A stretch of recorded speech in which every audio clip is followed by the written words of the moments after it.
कि बाबू बाबू कहानी किरणवा फसाइए देनिगे। बाबू बाबू कहानी किरणवा फसाइए देनिगे।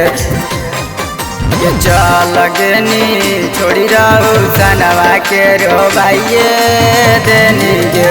चल गेनी छोड़ी रहू सनवा के रोबाइए देनिगे। चल गेनी छोड़ी रहू सनवा के रोबाइए देनिगे।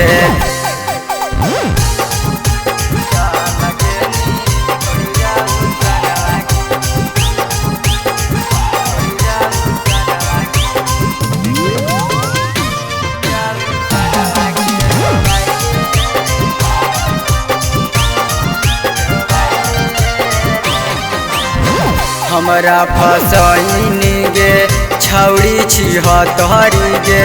लगल नहीं लाज तोरा छौड़ी खेल करी गे। हमरा फसैनी गे छौड़ी छिहत्तरी गे। लगल नहीं लाज तोरा छौड़ी खेल करी गे। केते तोरा मनवलियौ छौड़ी रोबाइए देनिगे। केते तोरा मनवलियौ छौड़ी रोबाइए देनिगे। चल गेनी छोड़ी रहू सनवा के भुलाइए गेनिगे।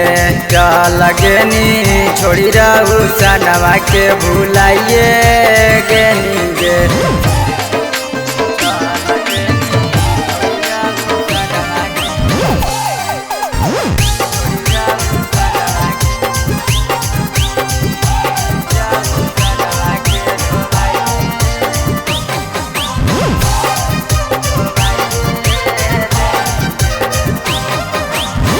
धारा लगैनी अंदर भेजनी गे।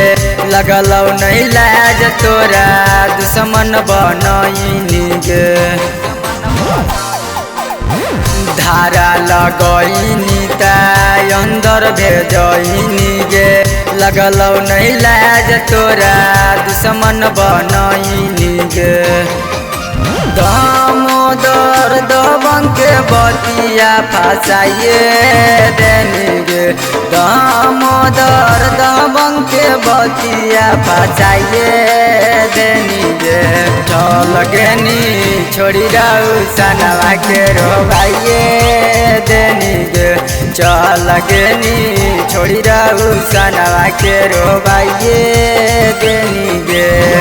सवेरा फिल्म्स रिकॉर्डिंग स्टूडियो शाहपुर चौक देवन बिघा।